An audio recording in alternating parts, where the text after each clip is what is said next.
Dans un café modeste, une mère célibataire mène un combat quotidien pour subvenir dignement aux besoins de sa fille.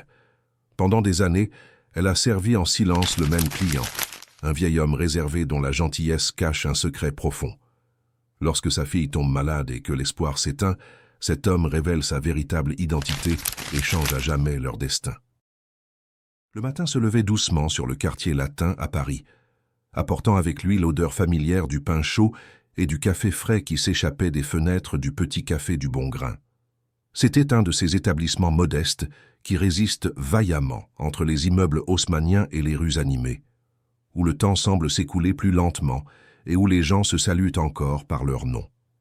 Marine Costa ajusta son tablier bordeaux pour la 5e fois ce matin-là, un geste automatique qui révélait plus de nervosité que de nécessité. À 34 ans, elle portait dans ses yeux marrons un mélange de fatigue et de détermination que seuls ceux qui luttent seuls peuvent comprendre. Ses cheveux châtains étaient attachés en un chignon simple, quelques mèches rebelles s'échappant pour encadrer son visage aux traits délicats, marqués par des nuits blanches et des factures qui devenaient toujours un casse-tête à la fin du mois. Il était 7 heures du matin, un mardi ordinaire, mais pour Marine, il n'existait pas de jour ordinaire. Chaque matin signifiait une nouvelle bataille silencieuse, un nouvel effort pour garantir que sa fille Julie ait tout ce qu'elle n'avait pas eu dans son enfance. L'appartement de 2 pièces, où elle vivait, se trouvait à seulement 3 rues du café. Un espace exigu mais propre, où l'amour compensait le manque de luxe. Julie avait 9 ans et était la raison pour laquelle Marine se réveillait tous les jours à 5 heures du matin, préparait le petit déjeuner de la fillette, l'aidait avec ses devoirs et arrivait toujours ponctuellement au travail. La petite avait les mêmes yeux que sa mère, mais son sourire portait une innocence que Marine tenait à préserver. Peu importait combien de fois l'argent manquait ou combien de nuits elle passait éveillée à faire ses comptes, Julie ne saurait jamais le poids que sa mère portait sur les épaules. Le son de la clochette sur la porte ramena Marine au présent. Madame Thérèse, la propriétaire du café, entra en portant une caisse de pain frais, son visage rond et maternel, affichant toujours un sourire accueillant. « Bonjour, ma petite. Bien dormie ?» La question était gentille, mais Marine savait que Madame Thérèse remarquait ses cernes, percevait quand le fardeau devenait trop lourd. Cette femme d'une 60aine d'années était comme une seconde mère pour elle, ce genre de personne rare qui offre de l'affection sans rien attendre en retour. « Oui, j'ai bien dormi, Madame Thérèse. Julie a une petite toux, mais je pense que c'est juste à cause du temps sec. » C'était un mensonge.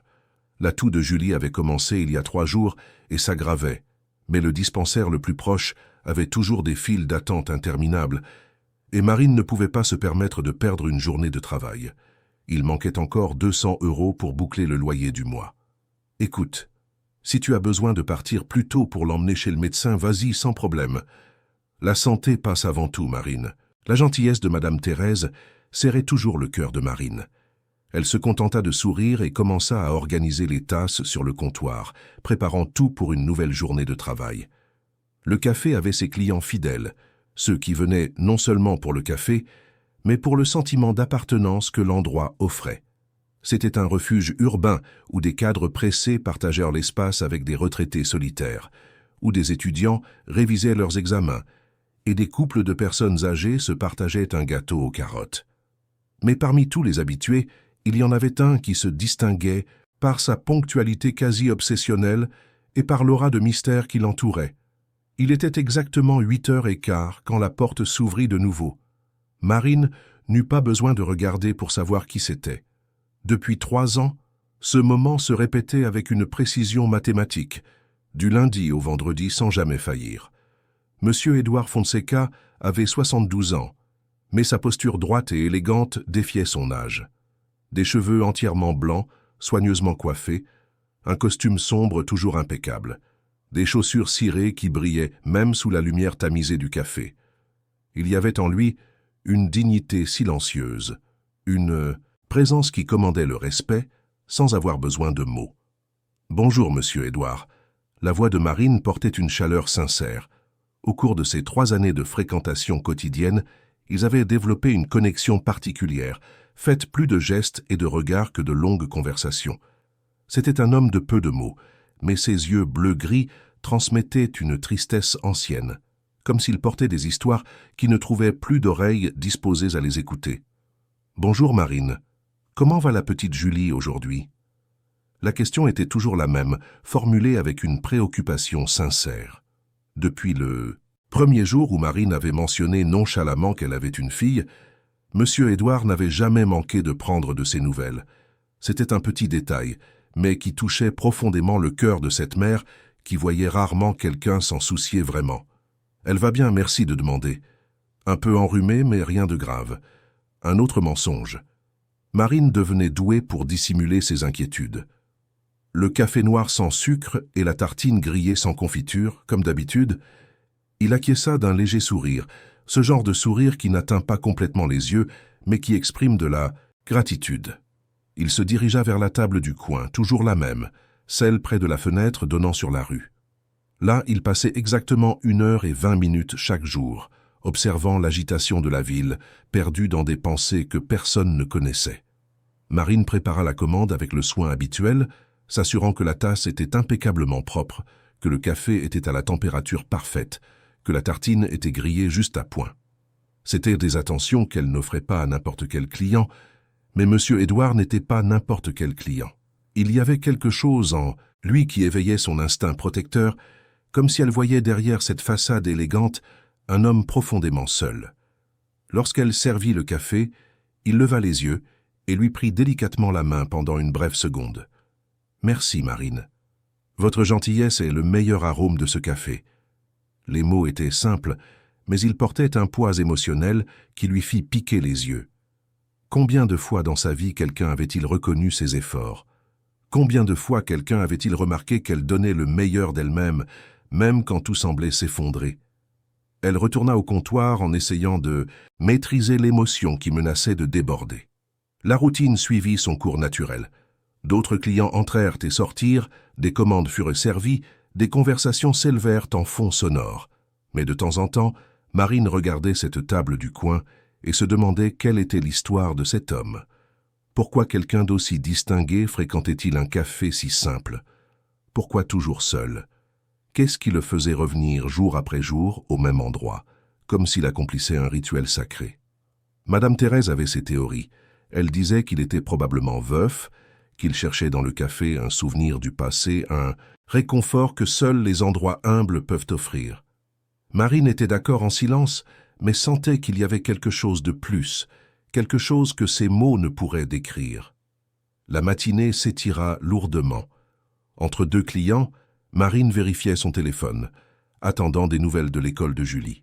La fillette était allée en classe même si sa toux s'aggravait, et Marine se sentait partagée entre la nécessité de travailler et l'instinct maternel qui lui criait de courir à l'école pour serrer sa fille dans ses bras.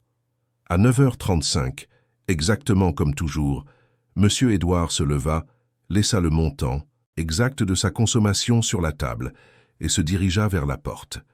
Avant de sortir, il se retourna et croisa le regard de Marine. « Prenez bien soin de Julie, Marine. Les petits sont notre plus grand trésor. Et quand ils ne vont pas bien, le monde entier semble de travers. » Les mots résonnèrent dans le silence qui suivit son départ. Comment savait-il? Comment avait-il perçu qu'il y avait quelque chose de plus grave qu'un simple rhume? Marine resta paralysée un instant, sentant un pincement au cœur qu'elle ne pouvait expliquer. Le reste de la journée se passa dans un brouillard d'anxiété. La toux de Julie ne quittait pas ses pensées. Quand l'heure de récupérer sa fille à l'école arriva enfin, Marine courut presque les 3 rues qui séparaient le café de l'école municipale, où Julie étudiait. L'institutrice l'attendait avec une expression inquiète. « Marine, Julie ne va pas bien. Sa toux a empiré cet après-midi et elle a de la fièvre. Je pense que vous devriez l'emmener chez le médecin dès aujourd'hui. » Le sol sembla se dérober sous les pieds de Marine. La fièvre signifiait que ce n'était pas un simple rhume. Julie était pâle, ses petits yeux brillaient de chaleur, et la toux résonnait dans sa petite poitrine comme un tambour étouffé. « Maman, je suis fatiguée. » La voix fragile de la fillette brisa le cœur de Marine en 1000 morceaux. Elle prit sa fille dans ses bras, même en sachant que la petite de 9 ans était déjà lourde, et marcha aussi vite qu'elle le pouvait jusqu'au dispensaire du quartier. La file d'attente était interminable. des mères avec des bébés en pleurs, des personnes âgées au visage douloureux, des gens qui attendaient depuis des heures. Marine s'assit sur une chaise en plastique dur, serrant Julie contre sa poitrine, sentant la chaleur de la fièvre à travers les vêtements. Les heures s'éternisèrent. Quand elles furent enfin appelées, il était plus de 19 heures. Le médecin de garde, fatigué et surchargé, examina Julie rapidement. « C'est une infection respiratoire. Je vais prescrire un antibiotique et un antipyrétique. Mais si la fièvre ne baisse pas dans 2 jours, vous devrez l'emmener à l'hôpital pour des examens plus approfondis. » Marine sortit du dispensaire avec les ordonnances à la main et le cœur serré. Les médicaments coûteraient au moins 80 €, de l'argent qu'elle n'avait pas. Elle devrait utiliser le peu qu'elle avait mis de côté pour le loyer. Cette nuit-là, tandis que Julie dormait d'un sommeil agité, Marine resta éveillée à ses côtés, appliquant des compresses d'eau froide sur le front de sa fille, priant à voix basse, faisant des calculs impossibles pour savoir combien il manquait encore pour la fin du mois. La nuit fut longue et effrayante. La fièvre de Julie oscillait, baissant parfois un peu avec le médicament, mais revenant bientôt en force.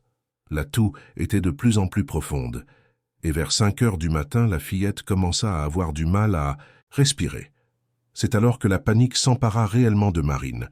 Elle prit le téléphone et appela Madame Thérèse, la voix brisée par le désespoir. « Madame Thérèse, je ne pourrai pas venir travailler aujourd'hui. Julie est très mal, je dois l'emmener à l'hôpital. »« Vas-y, ma petite, cours, ne t'inquiète de rien ici.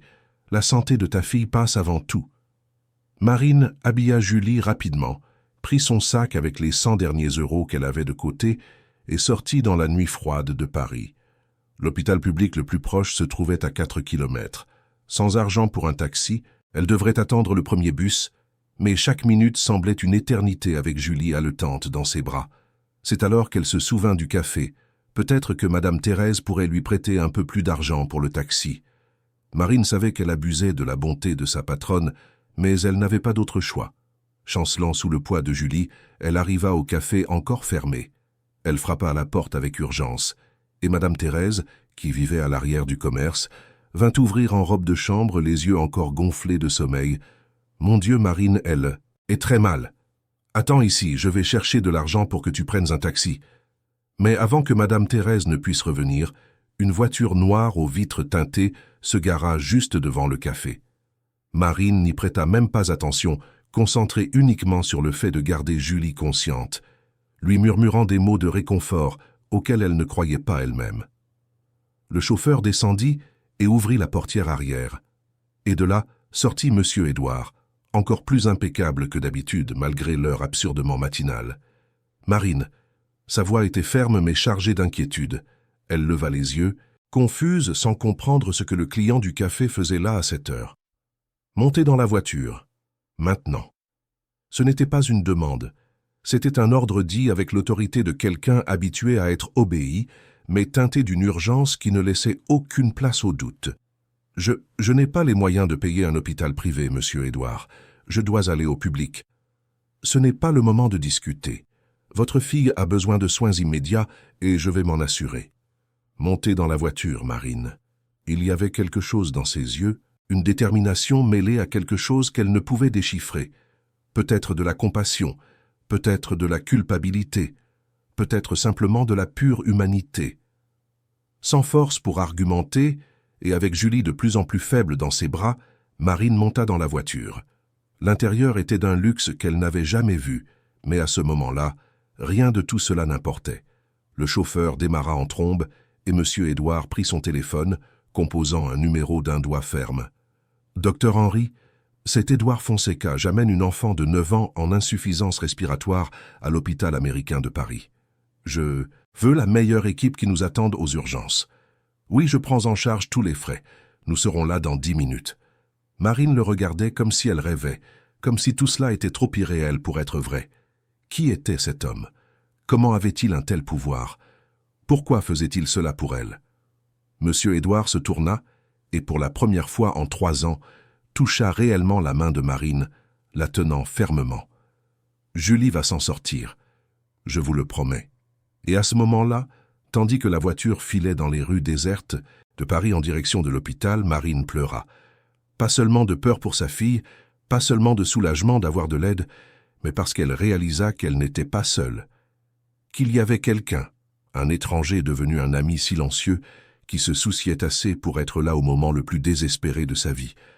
La ville commençait à s'éveiller dehors, mais à l'intérieur de cette voiture, 2 vies étaient sur le point de changer pour toujours, d'une manière que ni Marine ni Édouard ne pouvaient imaginer. Le destin qui avait silencieusement tissé leur chemin pendant 3 ans dans un modeste café révélait maintenant que cette connexion avait un but bien plus grand que de simples cafés matinaux et des conversations polies. Tandis que Julie respirait difficilement, appuyée contre la poitrine de sa mère, et que M. Édouard gardait son regard fixé sur la route, quelque chose commençait à se dérouler. Une histoire de rédemption, de seconde chance, de liens qui transcendent les classes sociales et les apparences. Une histoire qui prouverait que parfois, les anges portent des costumes sombres et fréquentent des cafés humbles, attendant patiemment le bon moment pour révéler leurs ailes. Si cette histoire vous a intéressé, n'oubliez pas de vous abonner à notre chaîne et dites-nous de quelle ville vous nous regardez, nous continuons. Je vous promets que ce sera la meilleure histoire que vous entendrez de votre vie. L'hôpital américain de Paris se dressait, imposant, sous le ciel encore sombre de Paris, ses lumières brillant comme un phare d'espoir dans la nuit. Marine n'avait jamais mis les pieds dans un endroit pareil. Tandis que la voiture montait la rampe des urgences, elle observait à travers les vitres le marbre étincelant, les jardins impeccables, le personnel en uniforme qui se déplaçait avec une précision chirurgicale. C'était un monde complètement différent du dispensaire surpeuplé où elle avait passé des heures la veille. Mais rien de tout cela n'importait. Son attention était entièrement tournée vers Julie, qui respirait maintenant, par à coups courts et difficiles, son petit visage pâle contrastant avec ses lèvres, qui commençaient à prendre une teinte violacée, effrayante. La voiture s'était à peine arrêtée que les portes des urgences s'ouvrirent et une équipe complète attendait déjà. 2 infirmiers avec un brancard, une femme médecin en blouse blanche impeccable et un homme plus âgé que Marine supposa être le fameux docteur Henry qu'Édouard avait mentionné au téléphone, Monsieur Fonseca. La déférence dans la voix du médecin était indéniable. Il y avait du respect, mais aussi quelque chose de plus, comme si Édouard n'était pas seulement un autre patient fortuné, mais quelqu'un dont la présence commandait une profonde admiration. Docteur Henry, voici Marine et sa fille Julie. La petite a 9 ans et présente un tableau grave d'insuffisance respiratoire, forte fièvre depuis plus de 12 heures, toux productive et maintenant une cyanose labiale. Les termes techniques sortèrent de la bouche d'Édouard avec familiarité, comme s'il était lui-même médecin.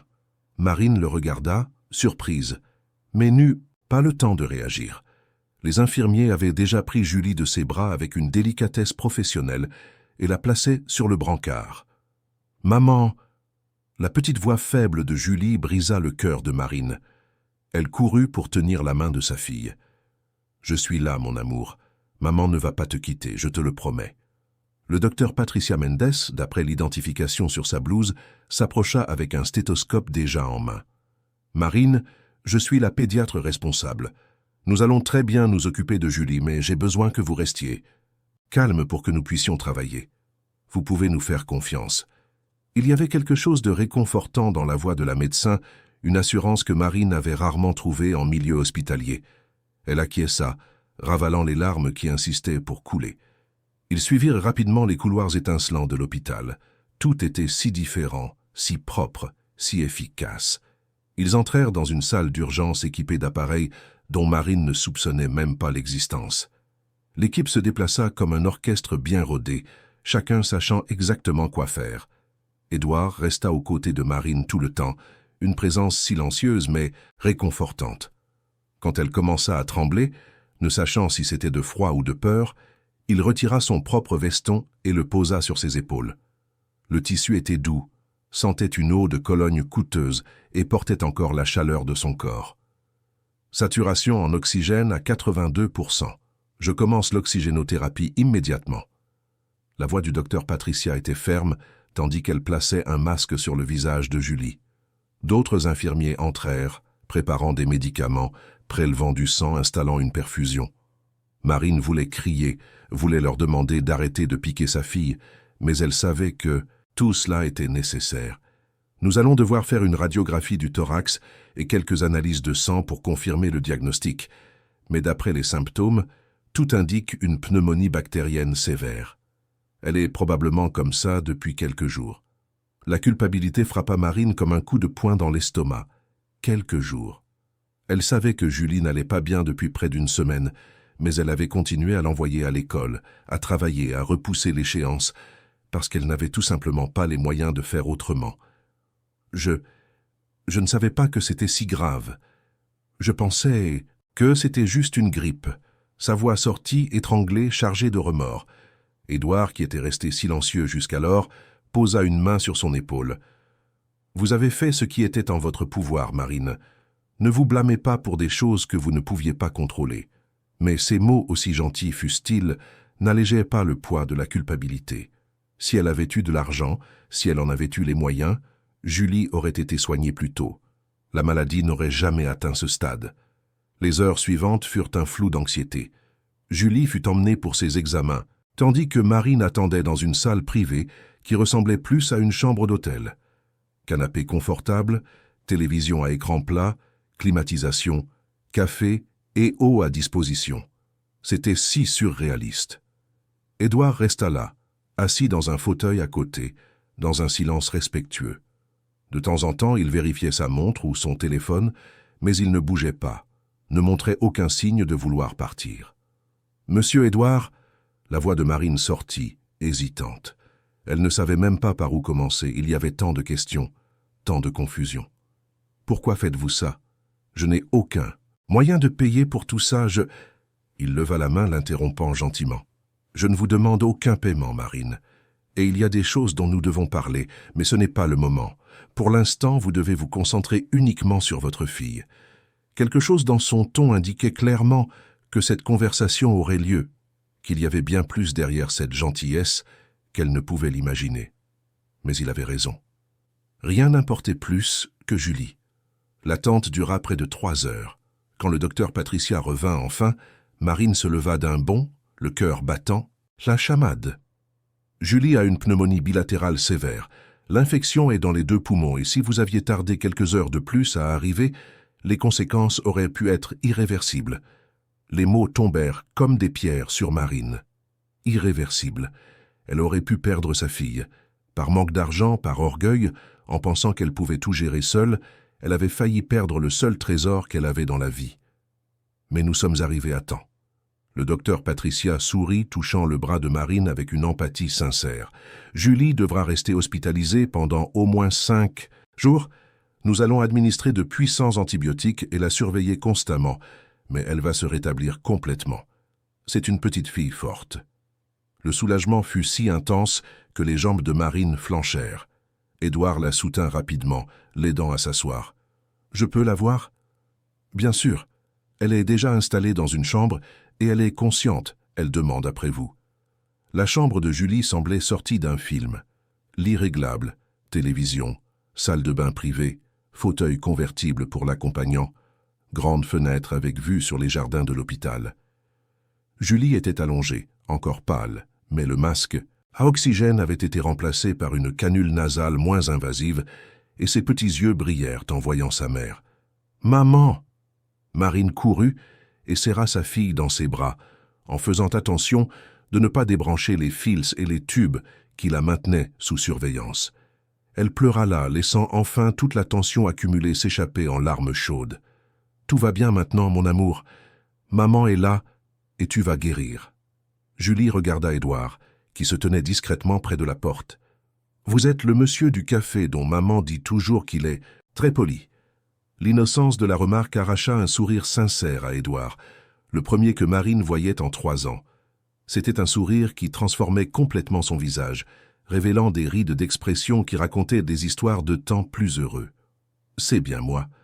Et tu dois être la Julie qui a les meilleures notes de sa classe et qui adore dessiner, n'est-ce pas ?»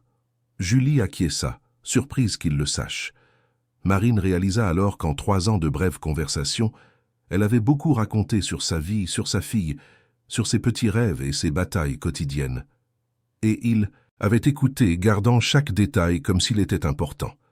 Le docteur Patricia entra pour une dernière évaluation avant de les laisser se reposer. Julie a besoin de beaucoup de repos. Les 2 prochains jours sont critiques, mais nous sommes confiants.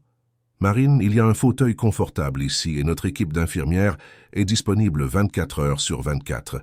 Si vous avez besoin de quoi que ce soit, il suffit d'appuyer sur le bouton. Après le départ du médecin, Édouard s'approcha du lit. « Julie, tu es une petite fille très courageuse. Tu vas vite guérir et tu pourras retourner. Jouer et étudier, d'accord ?» La fillette sourit faiblement et ferma les yeux, vaincue par la fatigue. En quelques minutes, elle dormait, sa respiration enfin plus régulière. Marine ajusta le drap sur sa fille, puis se tourna vers Édouard. Il était temps d'affronter la réalité, de découvrir qui était vraiment cet homme et ce qu'il voulait en échange de tant de générosité. « Allons parler dehors. » Édouard acquiesça et ils sortirent dans un petit jardin intérieur de l'hôpital, un espace tranquille avec des bancs et des plantes qui créaient une atmosphère de paix. Le soleil était déjà haut dans le ciel, rappelant à Marine qu'il était presque midi et qu'elle n'avait même pas bien prévenu Madame Thérèse de ce qui se passait. Avant qu'elle ne puisse parler, Édouard commença. « Marine, au cours des 3 dernières années, vous m'avez traité avec une gentillesse que je n'avais pas rencontrée depuis longtemps. Chaque matin, en entrant dans ce café, je ne prenais pas seulement un café. Je me raccrochais à la seule routine qui avait encore un sens dans une vie qui avait perdu toute signification. » Il fit une pause, les yeux fixés sur l'horizon. « Mon nom complet est Édouard Auguste Fonseca. Vous ne savez peut-être pas qui je suis, mais j'ai bâti l'un des plus grands empires immobiliers de ce pays. Fonseca Immobilier. Plus de 50 immeubles de bureaux à Paris, des projets résidentiels dans 10 régions, un patrimoine qui vaut des milliards. » Marine sentit le sol se dérober sous ses pieds. Fonseca Immobilier. Même elle, qui ne suivait pas l'économie, en avait entendu parler. Il était impossible de vivre à Paris sans connaître les immeubles portant ce nom. Pendant 45 ans, j'ai construit cet empire aux côtés de ma femme, Hélène. Elle était mon associée, ma meilleure amie, ma raison de vivre. Quand elle est partie, il y a 4 ans, elle a emporté avec elle tout ce qui donnait un sens à ma vie. Sa voix se brisa, et Marine vit des larmes se former dans ses yeux, habituellement si contrôlés. Je me suis plongé dans le travail pour essayer d'oublier la douleur, mais plus je montais, plus je me sentais vide. Les gens autour de moi ne voulaient que mon argent, mon pouvoir, mes contacts, y compris mes propres enfants, qui me rendaient à peine visite et n'appelaient que lorsqu'ils avaient besoin de quelque chose. Il prit une profonde inspiration, essuyant discrètement ses yeux. Il y a 3 ans, dans un accès de fatigue et de désillusion, j'ai décidé de prendre mes distances. J'ai confié la gestion opérationnelle de l'entreprise à des professionnels et j'ai commencé à errer dans Paris à la recherche de quelque chose que je ne savais même pas ce que c'était. C'est là que j'ai trouvé ce café. Et vous ? Marine était paralysée, assimilant chaque mot. Vous ne saviez pas qui j'étais. Vous ne vouliez rien de moi à part servir un bon café et garder la table propre. Vous me traitiez avec respect, mais sans flatterie. Vous me demandiez comment s'était passée ma journée sans intérêt financier. Et plus important encore, vous m'avez fait me sentir à nouveau humain. Mais je ne faisais que mon travail. Non, vous étiez vous-même. Une femme bonne, travailleuse, qui se bat seule pour donner le meilleur à sa fille. Et c'est en vous observant, jour après jour, que j'ai redécouvert le sens de la dignité, de l'effort sincère, de l'amour inconditionnel. Édouard s'assit sur le banc et invita Marine à faire de même. « J'ai un cancer, Marine. Un cancer. Du pancréas en phase avancée. Les médecins me donnent au mieux 6 mois à vivre. » Le choc fit porter la main à la bouche de Marine. Maintenant, elle comprenait ce regard triste, cette aura d'adieu qui avait toujours entouré l'homme. « Je pourrais mourir amère, en laissant tout à des enfants qui ne se soucient pas de moi. Ou je pourrais utiliser le temps qu'il me reste pour faire quelque chose qui compte vraiment, quelque chose qui honore la mémoire d'Hélène et donne un sens à mon départ. » Il sortit une enveloppe de la poche intérieure de son veston et la tendit à Marine. « Dans cette enveloppe se trouve une proposition. Je veux créer une fondation à la mémoire de ma femme, dédiée à soutenir les mères célibataires et les enfants en situation de vulnérabilité. Et je veux que vous soyez la directrice de cette fondation. » Marine prit l'enveloppe d'une main tremblante, incapable de l'ouvrir. « Mais je n'ai pas la formation pour ça, je ne sais pas comment gérer une institution. Vous avez quelque chose de bien plus précieux. Vous savez ce que c'est que d'être dans le besoin, vous savez ce dont ces femmes ont besoin, parce que vous êtes l'une d'entre elles. Je fournirai toute la formation nécessaire, une équipe de soutien, une structure complète. Mais le cœur de la fondation doit être quelqu'un comme vous. » Il fit une pause, observant l'impact de ses paroles. « En plus de la fondation, je veux vous transférer un fonds fiduciaire de 50 millions d'euros pour votre usage personnel. Un appartement de 4 pièces dans un quartier sûr, avec une bonne école pour Julie et une assurance santé à vie pour vous deux. » Marine sentit sa tête tourner. 50 millions. C'était un chiffre si absurde qu'il ne semblait pas réel. « Pourquoi moi? Pourquoi faites-vous cela? » « Parce qu'en 3 ans, vous m'avez rappelé ce que c'est que d'être humain. Parce que chaque matin, votre gentillesse sincère était le seul moment de ma journée où je me sentais vivant. Parce que je crois que vous pouvez transformer la vie de centaines de femmes comme vous. Et parce que, égoïstement, je veux partir en sachant que j'ai laissé quelque chose de bon dans ce monde. » Les larmes coulaient maintenant librement sur le visage de Marine. « Mais si je dois faire ça, j'ai une condition. » Sa voix sortit ferme malgré les larmes. Édouard la regarda, surpris. « J'accepte tout cela, mais seulement si vous me permettez de prendre soin de vous dans les mois à venir. Pas avec des infirmiers payés, pas avec des inconnus. Je veux vous rendre votre gentillesse en étant présente, comme vous l'êtes pour moi maintenant. » Ce fut au tour d'Édouard d'avoir les yeux humides. En 72 ans de vie, combien de personnes lui avaient offert des soins sincères sans rien attendre en retour? « J'accepte votre condition. » Ils se serrèrent la main là, dans le jardin de cet hôpital, scellant un pacte qui transcendait l'argent ou la gratitude. C'était un pacte d'humanité, de connexion sincère entre 2 âmes qui s'étaient rencontrées au bon moment. Les jours suivants furent une période d'adaptation et de rétablissement. Julie s'améliorait rapidement avec le traitement approprié, son sourire revenant chaque jour. Marine partageait son temps entre s'occuper de sa fille et absorber toutes les informations qu'Édouard apportait sur la fondation. Des avocats vinrent à l'hôpital pour tout légaliser. Des papiers furent signés, des comptes ouverts, des plans élaborés. Édouard révéla qu'il préparait cela depuis des mois, mais qu'il avait attendu le bon moment pour le présenter à Marine. Le 5e jour, lorsque Julie sortit de l'hôpital, elles allèrent directement à l'appartement qui était désormais le leur. Situé dans le quartier de Saint-Germain-des-Prés, à proximité de bonnes écoles et d'espaces verts, l'endroit était plus spacieux que tout ce que Marine avait connu dans sa vie. 4 pièces, 2 salles de bain, un grand salon, une cuisine équipée, un balcon avec une vue magnifique sur la ville. Julie courut à travers les pièces, émerveillée, découvrant chaque recoin comme si c'était un parc d'attractions. Voir le bonheur de sa fille faisait que tout en valait la peine. Mais Marine savait que ce n'était que le début. Devant elle, il y avait une fondation à structurer, des vies à transformer et un ami à accompagner dans ces derniers mois. Ce ne serait pas facile, mais pour la première fois depuis longtemps, elle ne se sentait pas seule. Le destin avait placé sur son chemin quelqu'un de spécial, et elle était déterminée à honorer cette seconde chance que la vie lui offrait. Les premiers mois furent une avalanche de changements que Marine avait du mal à assimiler. Se réveiller dans un lit confortable, voir Julie courir joyeusement dans l'appartement spacieux, ne pas s'inquiéter de savoir s'il y aurait de la nourriture dans le réfrigérateur ou si le loyer serait payé. C'était comme vivre dans un rêve dont elle craignait de se réveiller à tout moment. Mais ce n'était pas un rêve. C'était réel, et cela s'accompagnait d'une responsabilité qui pesait sur ses épaules comme jamais auparavant. Édouard ne lui donnait pas seulement de l'argent, il lui confiait la réalisation d'un rêve, l'héritage de toute une vie. La fondation Hélène Fonseca fut officiellement inaugurée 3 mois après la sortie de l'hôpital de Julie. Édouard avait personnellement choisi le lieu, un hôtel particulier, rénové dans le quartier du Marais, assez proche des communautés défavorisées, mais dans un quartier sûr et accessible. L'espace comprenait des salles d'accueil, une cuisine communautaire, une aire de jeu pour les enfants, des cabinets médicaux et dentaires, et une petite bibliothèque. Marine se jeta à corps perdu dans le projet. Édouard avait engagé une administratrice expérimentée, Sylvie Moreau, une femme de 50 ans qui avait consacré sa vie au secteur associatif. Elle enseigna à Marine tout sur la gestion des ONG, la collecte de fonds, la comptabilité, la législation, les contrats. Ce furent des semaines d'apprentissage intense. Mais Marine absorbait tout comme une éponge. Le profil des familles aidées était soigneusement sélectionné. Des mères célibataires en situation de vulnérabilité avec des enfants de 0 à 12 ans.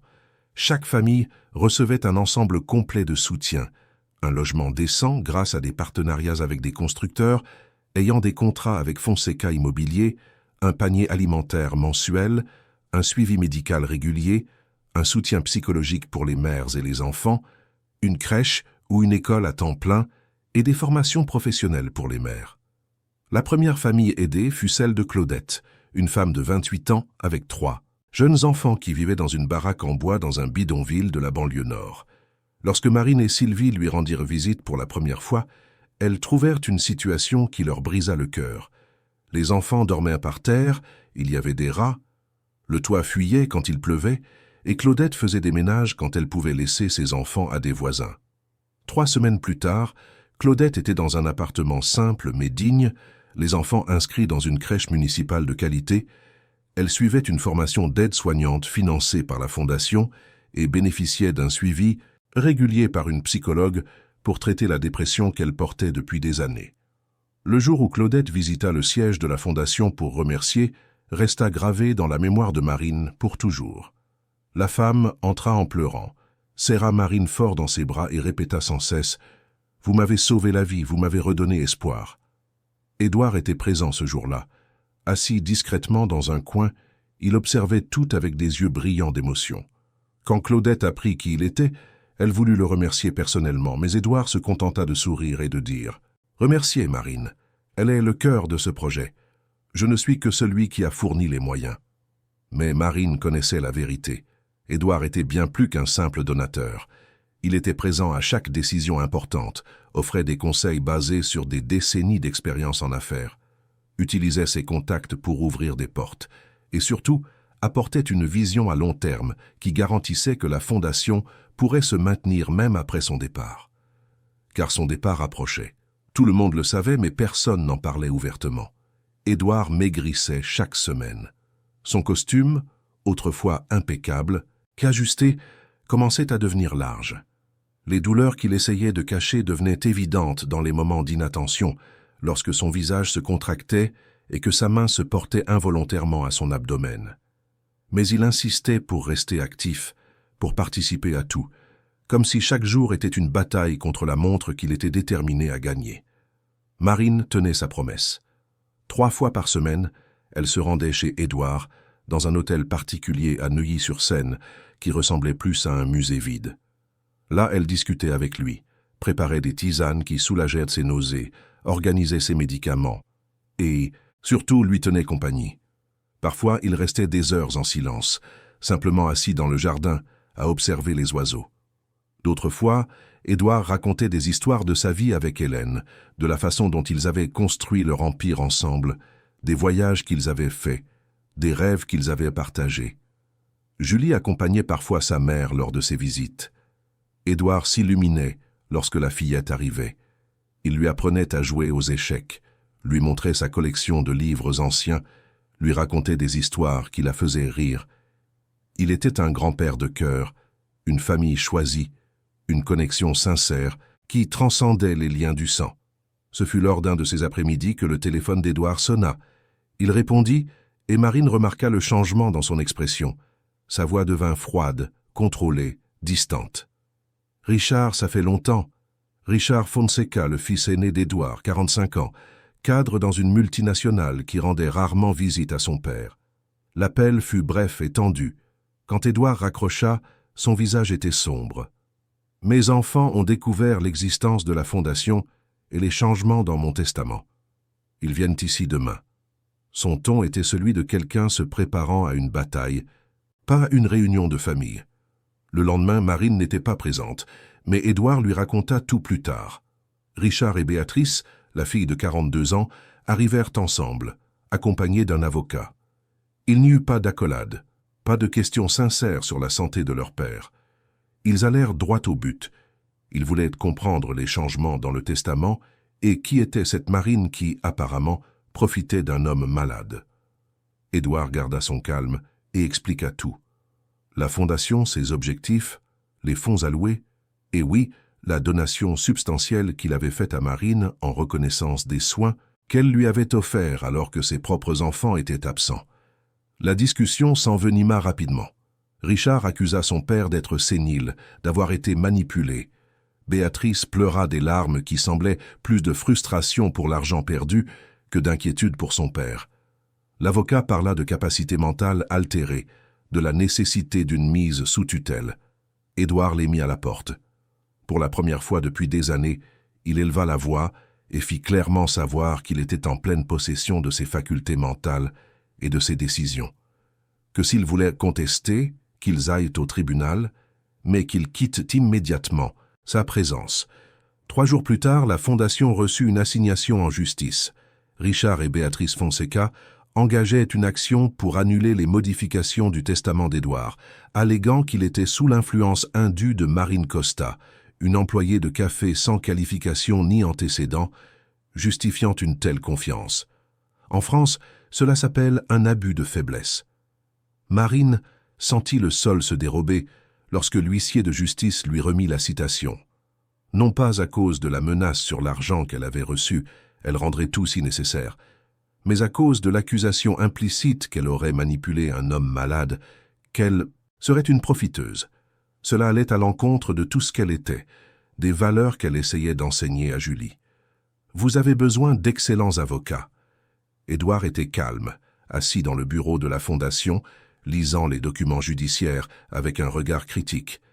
Je vais vous recommander le meilleur cabinet de Paris. Et plus important encore, nous allons rassembler toutes les preuves nécessaires, des documents médicaux prouvant ma lucidité, des enregistrements de nos conversations sur la Fondation, où il est clair que tout était ma décision, des témoignages des familles bénéficiaires, des relevés bancaires montrant que vous n'avez eu accès à mes fonds que lorsque tout a été officialisé. Mais le procès entacha la réputation de la Fondation avant même qu'elle ne commence. Des articles parurent dans la presse à scandale avec des titres accusateurs. Des entrepreneurs qui envisageaient de faire des dons se rétractèrent. Certaines des familles aidées prirent peur, craignant que tout ne s'effondre. Ce fut une période sombre. Marine passait des nuits blanches, lisant des dossiers, préparant des dépositions, rassemblant des documents. Sylvie fut essentielle maintenant le fonctionnement de la Fondation, pendant que Marine s'occupait de l'aspect juridique. Et Édouard, même de plus en plus affaibli, assistait à toutes les réunions avec les avocats, fournissant des informations, orientant les stratégies. Le procès fut fixé 4 mois plus tard, assez de temps pour que les avocats des 2 parties construisent leur dossier, assez de temps pour qu'Édouard s'affaiblisse visiblement. Les séances de chimiothérapie avaient cessé. Les médecins avaient été clairs. Il n'y avait plus rien à faire à part gérer la douleur et assurer la dignité. Édouard utilisait maintenant un fauteuil roulant pour les longues distances. Ses mains tremblaient en tenant sa tasse de café. L'homme imposant que Marine avait connu au café 3 ans plus, tôt s'éteignait sous ses yeux, et elle ne pouvait l'accepter. Un dimanche après-midi, Marine était dans la demeure d'Édouard, quand il lui demanda de l'emmener dans la chambre d'Hélène. C'était un espace qu'il avait gardé intact depuis le départ de sa femme, un sanctuaire de souvenirs. Les vêtements étaient encore dans l'armoire, ses livres préférés sur la table de chevet, les photos sur les murs. « Asseyez-vous ici avec moi, Marine. » Édouard désigna le fauteuil à côté du lit. « Vous savez que mon temps est compté. Les médecins parlent de semaines maintenant, plus de mois. » Sa voix était sereine, celle de quelqu'un en paix avec l'inévitable. « Je veux que vous sachiez que ces derniers mois ont été les plus significatifs que j'ai vécus depuis le départ d'Hélène. Vous m'avez redonné un but, vous m'avez fait sentir que mon existence avait une valeur au-delà de l'argent que j'ai accumulé. » Les larmes coulaient sur le visage de Marine sans qu'elle puisse les contrôler. « Ne parlez pas comme ça, s'il vous plaît. Il y a encore tant de choses à faire, tant de gens que vous pouvez aider. » Il lui prit la main avec la force qui lui restait. « Et je continuerai à aider, à travers la Fondation, à travers vous. C'est mon héritage, Marine. Pas les immeubles que j'ai construits ou l'argent que j'ai accumulé.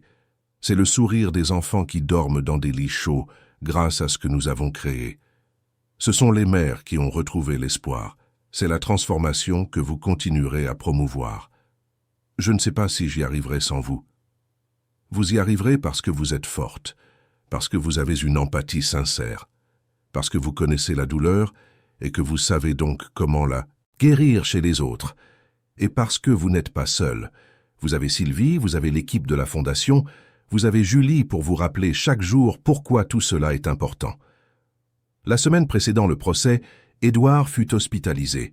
Son corps cédait enfin à la maladie qu'il combattait depuis plus d'1 an. Marine passait ses journées partagées entre la préparation de sa déposition et le fait de s'asseoir à côté d'Édouard à l'hôpital, lui tenant la main, parlant de tout et de rien. Julie lui fit un dessin spécial, une image de lui et d'Hélène assis sur un nuage, regardant en bas et voyant la fondation pleine d'enfants heureux. Édouard pleura en le voyant et demanda qu'il soit accroché au mur de sa chambre d'hôpital, où il pourrait le regarder à chaque fois qu'il ouvrirait les yeux. Le jour du procès arriva, ensoleillé et chaud. Édouard insista pour être présent, même contre l'avis des médecins. Il arriva au tribunal en fauteuil roulant, avec une bouteille d'oxygène portable, mais avec son costume impeccable habituel et un regard ferme. La salle était comble. Richard et Béatrice à gauche avec leur équipe d'avocats. Marine et Édouard à droite avec maître Auguste. Merel, l'un des avocats les plus respectés de Paris. Au fond, les 10 premières familles bénéficiaires de la fondation, y compris Claudette avec ses 3 enfants, tous vêtus de leurs plus beaux habits, là pour témoigner en faveur de ceux qui avaient changé leur vie. L'avocat de Richard commença par des arguments techniques. Il parla de capacités mentales diminuées, dues à la maladie et aux médicaments, d'abus de faiblesse sur une personne vulnérable, du manque de qualification professionnelle de Marine pour gérer une fondation de cette envergure. Mais quand ce fut au tour d'Édouard de témoigner, le silence dans le tribunal était absolu. Il parla pendant près d'1 heure sans consulter de notes, sa voix faible mais ferme. Il expliqua chaque décision, chaque choix, citant des dates, des montants, des raisons. Il parla des 3 années passées à observer Marine, de la façon dont sa gentillesse l'avait sauvée du désespoir, de sa volonté d'honorer Hélène en faisant quelque chose qui comptait vraiment. Mes enfants sont ici aujourd'hui non pas parce qu'ils se soucient de moi, mais parce qu'ils se soucient de l'héritage qu'ils estiment leur revenir de droit par le sang. Mais la famille, ce n'est pas le sang, c'est la présence. Et la seule famille que j'ai eue ces dernières années est assise là, à côté de moi. Richard devint rouge de colère, Béatrice pleura, mais pas pour les bonnes raisons. Quand ce fut le tour des témoins de la défense, Claudette monta à la barre en tremblant. Mais quand elle commença à parler, sa voix gagna en force. Elle raconta sa vie avant la fondation, les nuits où elle n'avait rien à donner à manger à ses enfants, le désespoir qui la consumait. Et comment la fondation ne lui avait pas seulement donné un toit et de la nourriture, mais lui avait rendu sa dignité, son espoir, le rêve d'un avenir meilleur. D'autres mères témoignèrent ensuite, chaque histoire plus touchante que la précédente. Il y avait Patricia, qui avait fui une relation violente et étudiait maintenant la gestion pendant que la fondation s'occupait de sa fille. Il y avait Andrea, dont le fils avait des besoins spéciaux et recevait un traitement adéquat pour la première fois de sa vie. Il y avait Rita, qui avait survécu à une période difficile et travaillait maintenant comme assistante administrative au sein même de la fondation. Le juge, M. Charles Mendonça, un homme de 60 ans réputé juste mais rigoureux, écouta tout en silence. Quand les avocats eurent terminé leur plaidoirie, il demanda une suspension d'audience pour examiner les documents. 2 heures plus tard, la sentence tomba, rapide et directe. Le juge reconnut qu'Édouard Auguste Fonseca était en pleine possession de ses facultés mentales lorsqu'il avait pris les décisions contestées, que des documents médicaux le prouvaient, que les décisions étaient raisonnables et fondées, et que l'impact social de la Fondation était indéniable et important pour la société. La demande de Richard et Béatrice fut jugée irrecevable et ils furent condamnés à payer les frais de justice.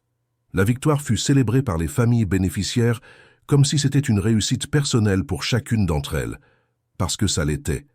Édouard serra Marine dans ses bras, là, au tribunal, et pour la première fois, elle sentit à quel point il était fragile, combien de poids il avait perdu, et combien peu de temps il lui restait vraiment. Merci de vous être battu pour moi, pour nous, pour tout ce que nous avons construit ensemble. Sa voix était étranglée, chargée d'une émotion qui dépassait les mots. Dans les semaines qui suivirent, Édouard rentra, chez lui avec une équipe de soins palliatifs. Il refusa de mourir à l'hôpital, voulant être entouré de ses souvenirs, de ses affaires, d'Hélène dans chaque recoin de cette maison. Marine lui rendait visite quotidiennement, parfois 2 fois par jour. Julie venait le week-end, apportant toujours de nouveaux dessins, réussissant toujours à lui arracher un sourire même lorsque la douleur était trop intense. Ce fut un matin de septembre, alors que le soleil entrait par les fenêtres de la chambre où Hélène avait l'habitude de lire, qu'Édouard demanda à voir les chiffres de la fondation une dernière fois. Sylvie avait préparé un rapport complet. En 6 mois d'activité, 30 familles avaient été aidées. 112 personnes, mères et enfants, avaient vu leur vie complètement transformée. Le taux de scolarisation était de 100%. L'abandon des formations professionnelles était nul. Et 3 des mères avaient déjà trouvé un emploi stable. Édouard sourit en lisant, ce sourire serein de celui qui a accompli sa mission. Hélène serait fière. Je suis fier. Vous avez réussi, Marine. Vous avez donné vie au rêve que je ne savais même pas possible. Sa voix était de plus en plus faible. Les pauses pour respirer, plus longues. Promettez-moi que vous continuerez, que vous développerez, que vous ferez en sorte que cela atteigne chaque mère qui en a besoin, chaque enfant qui mérite une chance. Marine lui prit la main, maintenant si légère qu'elle semblait faite de papier. Je vous le promets, pour Hélène, pour vous, pour nous toutes. La Fondation grandira et aidera des centaines, des milliers de familles. Votre héritage vivra pour toujours. Il ferma les yeux, un doux sourire aux lèvres. Et aux premières heures du lendemain matin, Édouard Auguste Fonseca s'éteignit en paix, entouré de l'affection de ceux qu'il avait choisis comme famille, laissant derrière lui non seulement une fortune, mais une transformation sociale qui ne faisait que commencer. Les funérailles d'Édouard Auguste Fonseca furent discrètes, comme il l'avait demandé. Il ne voulait pas de veillée publique, pas d'hommage vide de la part de personnes qui n'avaient connu que son argent, jamais son âme. La cérémonie eut lieu dans un petit jardin que lui et Hélène avaient planté ensemble des décennies plus tôt, avec seulement 20 personnes présentes. Marine, Julie, Sylvie, les premières familles bénéficiaires de la Fondation, quelques anciens employés qui l'estimaient vraiment, et maître Auguste Mérel, l'avocat devenu un ami au cours des derniers mois. Richard et Béatrice ne vinrent pas. Ils envoyèrent seulement un avocat avec une couronne de fleurs coûteuse et sans signification. Marine tint la main de Julie pendant toute la cérémonie, tandis que le prêtre parlait d'héritage, d'amour et de transformation. La fillette, maintenant âgée de 10 ans, comprenait plus qu'elle n'aurait dû sur la perte. Elle voyait la souffrance de sa mère et essayait d'être forte, mais quand le cercueil fut descendu en terre à côté de celui d'Hélène, comme Édouard l'avait demandé, les larmes vinrent enfin. « Il va veiller sur nous. De là-haut, maman. » Marine serra sa fille contre sa poitrine, sentant son propre cœur se briser une fois de plus. « Il a déjà veillé sur nous ici-bas, mon amour, et cette protection continuera pour toujours à travers tout ce qu'il nous a enseigné. » Les premiers jours après le départ d'Édouard furent les plus difficiles. Marine se plongea dans le travail de la Fondation comme un moyen de gérer sa douleur. Il y avait tant à faire, tant de familles en attente d'aide, tant de projets dont Édouard avait rêvé et qu'elle avait promis de réaliser. Mais 3 semaines après les funérailles, alors que Marine commençait à retrouver un certain équilibre, la Fondation reçut une autre assignation en justice.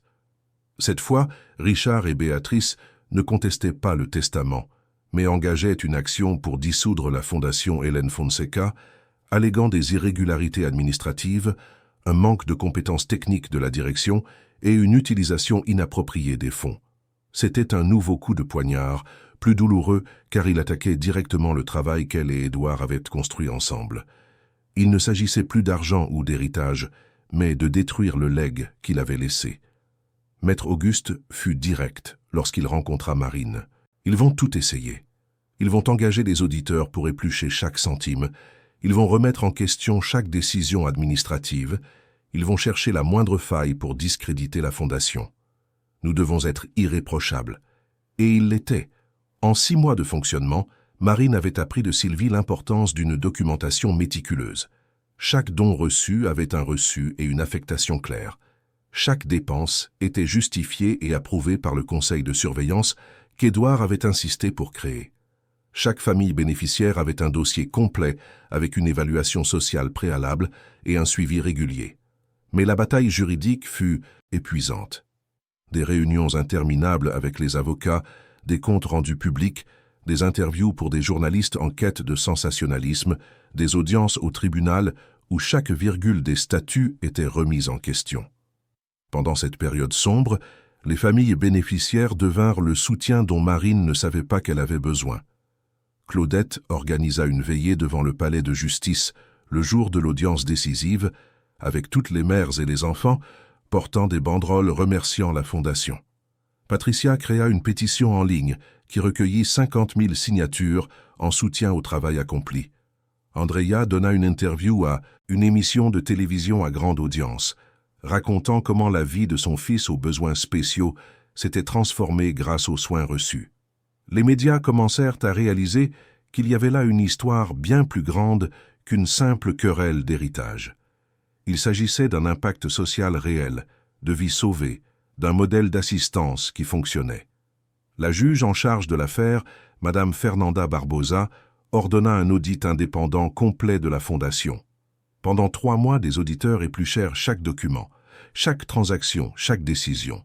Ils interrogèrent les familles aidées, visitèrent les maisons où elles vivaient, discutèrent avec les professionnels travaillant à la Fondation. Le rapport final fut catégorique. Non seulement il n'y avait aucune irrégularité, mais la gestion était exemplaire. Le taux d'efficacité était très élevé, avec plus de 80% des ressources allant directement aux bénéficiaires. L'impact social était mesurable et prouvé.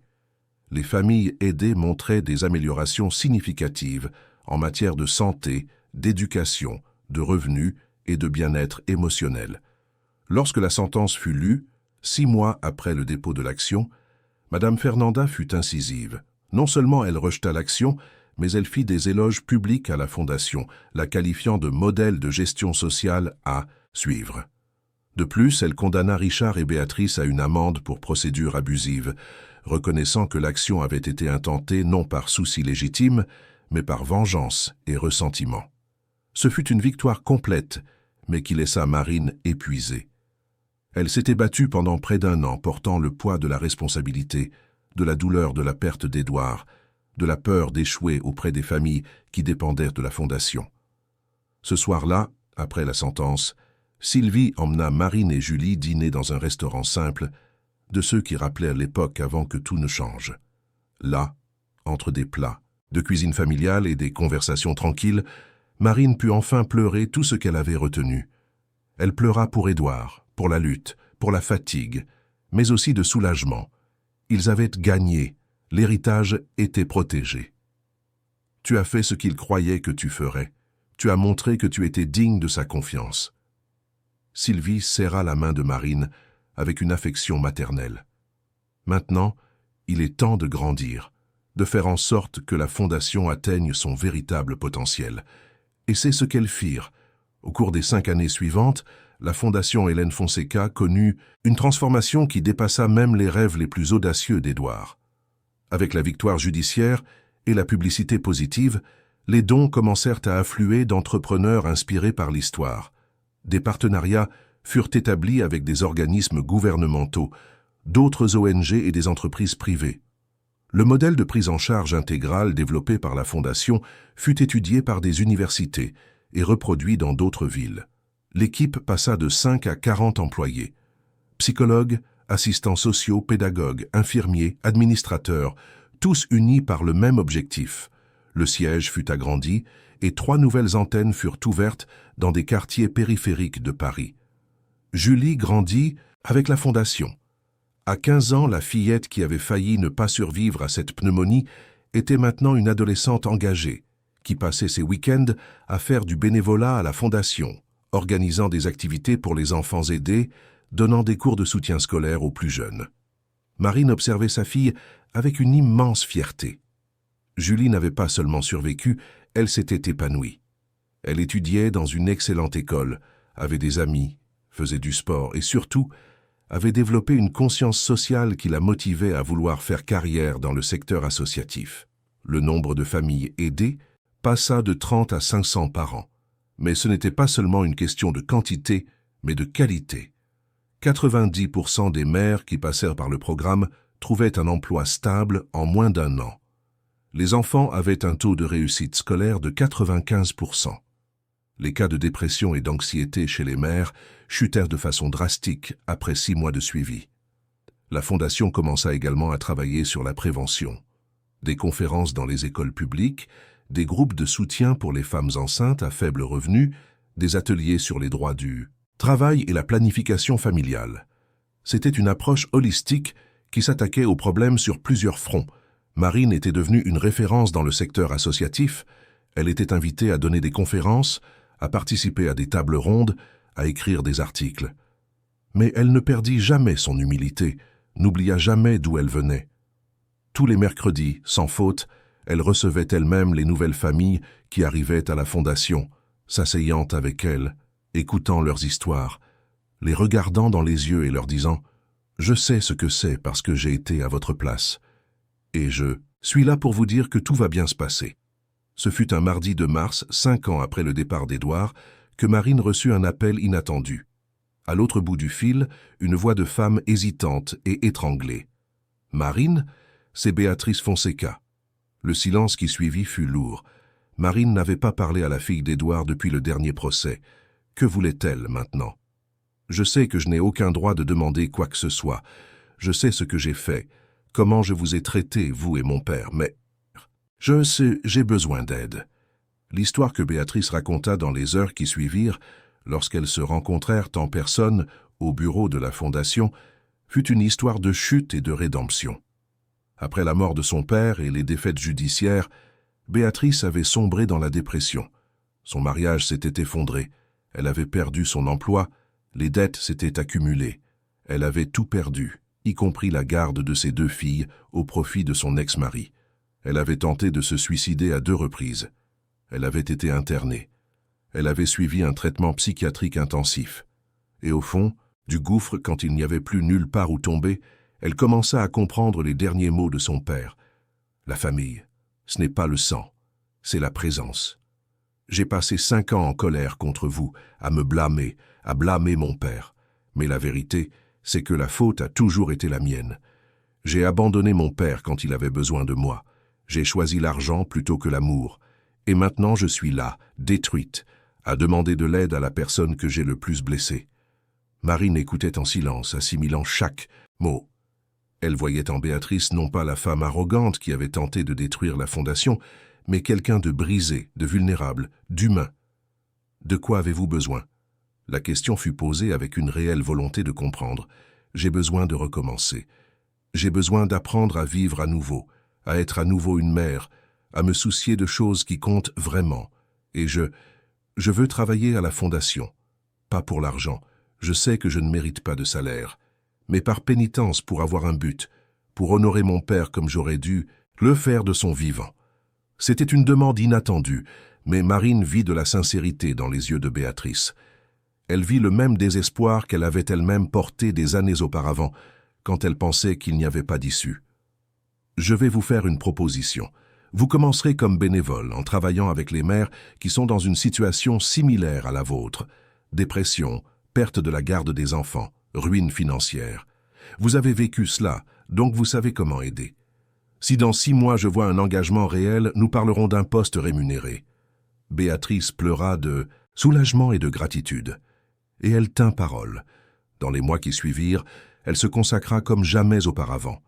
Elle coordonna des groupes de soutien, effectua des visites à domicile, accompagna des mères à des audiences judiciaires pour récupérer la garde de leurs enfants. Et surtout, elle trouva dans la douleur qu'elle avait vécue l'outil pour se connecter sincèrement avec ceux qui souffraient. 1 an plus tard, Béatrice était une employée à plein temps de la Fondation, coordonnant le programme de soutien aux femmes en crise. Elle avait réussi à se stabiliser émotionnellement, à renouer des liens avec ses filles et à trouver dans chaque histoire qu'elle aidait à transformer un morceau de rédemption pour la façon dont elle avait traité son propre père. Un après-midi, en organisant des documents, Béatrice croisa Marine dans le couloir. « Merci de ne pas m'avoir tourné le dos. Mon père avait bien choisi, vous avez le cœur que j'aurais dû avoir. » Marine serra Béatrice dans ses bras. Là, dans cette étreinte, des cycles se fermaient. Pardon, transformation, seconde chance. Tout ce qu'Édouard avait cru possible. La Fondation Hélène Fonseca était désormais une référence nationale. Des reportages dans de grands médias montrèrent son travail. Des prix furent reçus. Des entrepreneurs de tout le pays venaient pour comprendre le modèle et le reproduire dans leur ville. Mais pour Marine, La véritable reconnaissance venait des yeux de chaque mère qui arrivait désespérée et repartait avec un espoir renouvelé. Elle venait du sourire de chaque enfant qui avait enfin un foyer digne. Elle venait des histoires de résilience qui se multipliaient. Ce fut un samedi ensoleillé que Marine décida de retourner là où tout avait commencé. Cela faisait 5 ans qu'elle n'avait pas mis les pieds au café du Bon Grain. Madame Thérèse était toujours là, plus âgée mais avec le même sourire maternel. Elles s'étreignirent longuement sur le pas de la porte sans avoir besoin de mots. Julie, maintenant âgée de 15 ans, accompagnait sa mère. En buvant leur café, Marine regarda la table du coin, celle où Édouard s'asseyait religieusement tous les jours. Elle était vide. Une jeune femme entra dans le café à ce moment-là. Elle devait avoir une vingtaine d'années, portait un bébé dans ses bras et avait dans les yeux cette expression que Marine connaissait bien. Désespoir, fatigue, peur du lendemain. La jeune femme commanda juste un café simple, le moins cher, de la carte, et s'assit précisément à la table qui avait été celle d'Édouard. Marine vit le destin écrire une nouvelle histoire là, sous ses yeux. Elle se leva et s'approcha de la table. « Excusez-moi, je peux m'asseoir avec vous ?» La jeune femme la regarda, surprise, mais acquiesça de la tête. Marine s'assit exactement là où Édouard avait l'habitude de s'asseoir. « Je m'appelle Marine, et je crois que je peux vous aider. » Pendant l'heure qui suivit, la jeune femme, qui s'appelait Danielle, raconta son histoire. Mère célibataire à 23 ans, elle avait perdu son emploi, était sur le point d'être expulsée, ne savait pas comment elle nourrirait son fils le mois suivant. Marine écouta tout avec attention, exactement comme Édouard l'avait fait avec elle tant d'années auparavant. Et quand Danielle eut fini de parler, des larmes coulant sur son visage, Marine lui prit la main. « Je connais cette douleur parce que je l'ai vécue, mais je suis là pour vous dire qu'il y a une issue. Il y a de l'aide. Il y a de l'espoir. » Elle lui parla de la fondation, de ce qu'ils offraient, de la façon dont ils pourraient aider Danielle à reconstruire sa vie. La jeune femme avait du mal à croire ce qu'elle entendait. « Pourquoi faites-vous ça? Vous ne me connaissez même pas. » « Parce que quelqu'un l'a fait pour moi quand j'en avais le plus besoin. Et il m'a appris que la bonté n'a pas besoin d'autre raison que d'être la bonne chose à faire. » Ce soir-là, de retour à l'appartement, Marine alla à son bureau et ouvrit le carnet spécial qu'elle gardait. C'étaient ses souvenirs, ses pensées, des lettres qui ne seraient jamais envoyées. Elle prit un stylo et commença à écrire « Cher Édouard, aujourd'hui, cela fait 5 ans que tu es parti. 5 ans durant lesquels il ne se passe pas un jour sans que je pense à toi, à ce que tu as fait pour moi, à ce que tu m'as enseigné. La fondation dont tu as rêvé aide aujourd'hui 500 familles par an. Nous avons changé la vie de plus de 2000 êtres humains en 5 ans. Chaque mère qui sort du désespoir, chaque enfant qui gagne un avenir, porte un morceau de toi. Ta fille Béatrice travaille avec nous maintenant. Elle a trouvé dans la fondation la rédemption qu'elle cherchait et est devenue l'une des professionnelles les plus dévouées que nous ayons. Tu serais fier d'elle, de tout ce qu'elle a changé. Julie va avoir 16 ans et veut étudier pour devenir assistante sociale. Elle dit qu'elle veut passer sa vie à aider les gens comme tu nous as aidés. Ton héritage vit en elle aussi. Aujourd'hui, je suis retournée au café et je me suis assise à ta table. Et tu sais ce qui s'est passé? Une jeune femme qui avait besoin d'aide est arrivée, exactement comme moi il y a des années. Et j'ai fait pour elle ce que tu as fait pour moi. Je lui ai offert de l'espoir. C'est là que j'ai compris que tu ne m'avais pas seulement donné de l'argent ou une opportunité. Tu m'as appris que notre mission dans la vie est d'être un pont pour ceux qui ont besoin de traverser des rivières qui semblent infranchissables seules. Le véritable héritage que tu as laissé ne se trouve pas dans les immeubles, ni dans les comptes en banque. Il est dans le cœur de chaque personne qui a été touchée par la bonté que tu as initiée et qui se multiplie maintenant en vagues infinies de transformation. Merci d'être entré dans ce café 3 ans et demi avant de partir. Merci d'avoir vu en moi quelque chose que je ne voyais pas moi-même. Merci d'avoir fait confiance, d'avoir cru, d'avoir investi.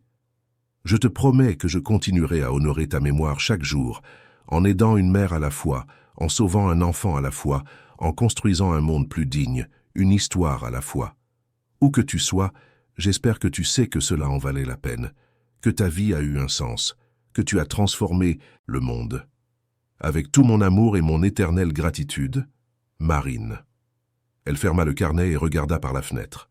La ville de Paris scintillait en bas, chaque lumière représentant une histoire, une vie, une possibilité.